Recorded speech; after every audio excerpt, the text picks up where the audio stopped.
find an island in your arms, country in your eyes. Arms are trainers, eyes are light. Bring on through to the other side. Bring on through to the other side. Bring on through, yeah. Alright.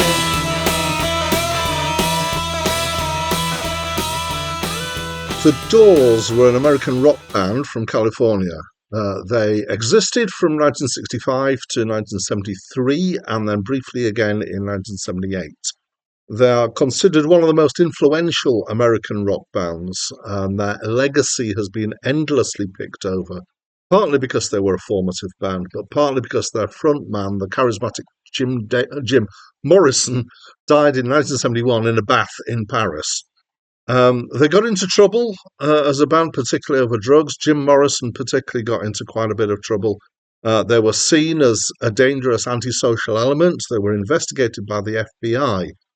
Jim Morrison descended into alcoholism and drug dependency and had become increasingly erratic and confrontational before he died, including being confrontational to audiences in concerts. They released 6 albums before Jim died and 3 afterwards. Hi, my name is Dan, and this was the first live album by The Doors, and it's my first time listening to it. I have heard other Doors stuff before, but I'm not a hugely knowledgeable about them, or particularly about their music. So apparently this was put together from several edits from several gigs in several cities. Somebody claimed there must be 2,000 edits on this album, so it gives you an idea of how patched together it is. It does not sound like that. So they've done a very good job of that. The picture that's used for the cover isn't from any of the gigs that it was recorded at.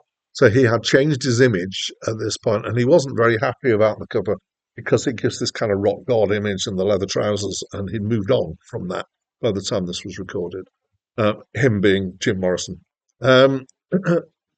Capturing a live experience is not easy. I always think that live albums they're a bit kind of, they're trying to do 2 things at once, and these 2 things pull in different directions.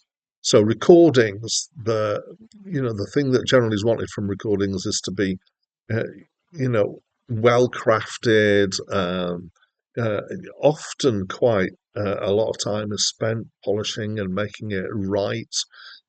And listening to recorded music is a very different experience to listen to live music. It's still music, of course. Um, and so live albums are trying to do a bit of this, but also trying to do a bit of giving a feel of what it would be like to be at the concert, which is often, because it's a transient thing, is much less polished. Often there are all sorts of fluffs and mistakes that are made live that just pass by because you don't hear them over and over again, which is when they start to jar. But also because you're not in this room with all these people, hopefully enjoying the same thing, then that experience of shared experience isn't there so much. So live albums have this really difficult job of trying to balance these 2 things and trying to give you a feel of what it'd be like to see them live. And if it does the job really well, making you want to go and buy a ticket to go and see them live. So I think this has done a halfway decent job of this. The band were reasonably satisfied, apparently, with this. It does definitely have a live feel to it, which is good. I would describe it as being rock with a psychedelic leaning. It's kind of the band here are drums, bass, guitar, and keyboards, which is normally organ, and then of course vocals with Jim Morrison. So the organ seems to be quite central, particularly here. So the Doors sound is quite centered on the organ. It feels here as if, particularly, so Ray Manzarek is the keyboard player, and it feels like he's kind of leading the musical side of the band. Um, so as I said before, my knowledge of the Doors music isn't strong. I know some of the hits. I feel that listening to this album, I've got a different impression of the band than I've had before. Not very different, subtly different. from previous expressions. So I've always felt that they were at the best when they're a bit rambling. I like Riders in the Storm, which kind of just goes on and on and on. And the Light My Fire is a bit tighter than that. But what I hear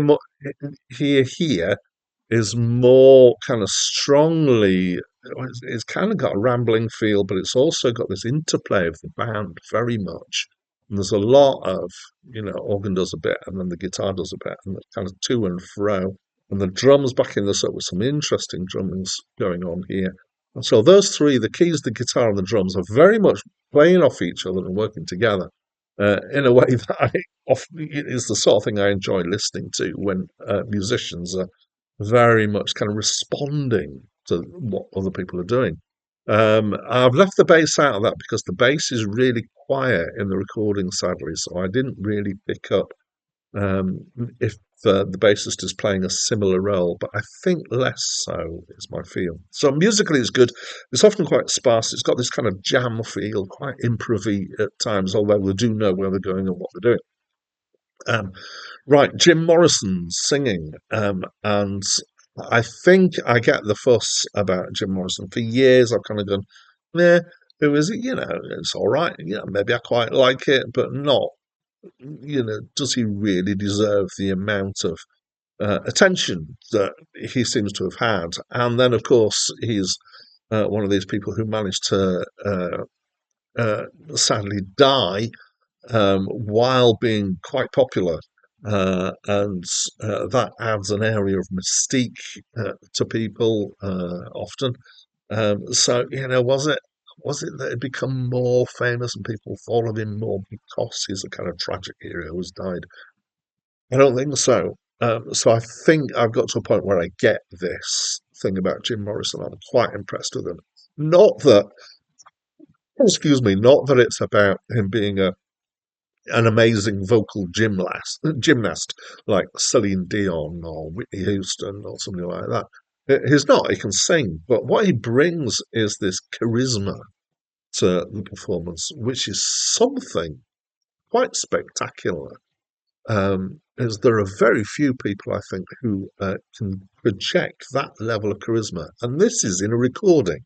So imagining what he'd be like live, I kind of think he must have been captivating. Um, this album includes Celebration of the Lizard.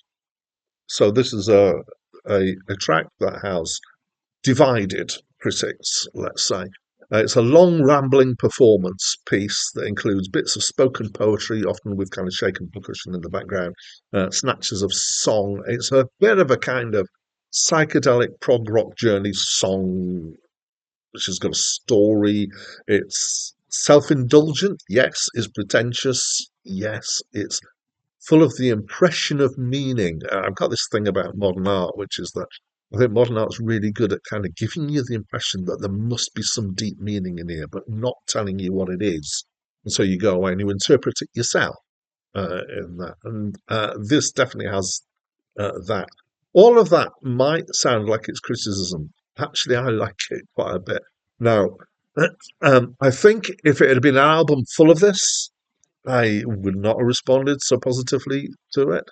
Um, but I think in the context of the album, I think it's interesting. They're pushing the boundaries of music at this stage to make it. I mean, music's performance, to include poetry here and sounds. It's more like a kind of beat poet inspired thing at times, and I think it kind of calls to my prog rock liking as well in here.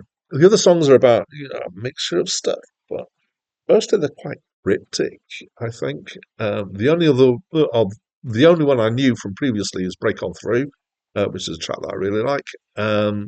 But there's some social commentary, there's some rock and roll lifestyle, um, uh, and there's kind of this dark psychological feel or psychedelic feel is a strong feature here. So I thought it was a strong album. I thought there's quite a bit to enjoy here. Some people might be hugely irritated by it. I can understand how it could be for some. And some people might think, nah, it's kind of old stuff and passe. where are we, 1970? So, what, 55 years ago from this being released. Um, but I enjoyed it. So that's what I think of the album. And as always, I'd love to know what you think. So please, will you let me know by leaving me a comment? And that's it from me for now. Lions in the street and roaming, dogs in heat, rabid, foaming, a beast caged in the heart of a city.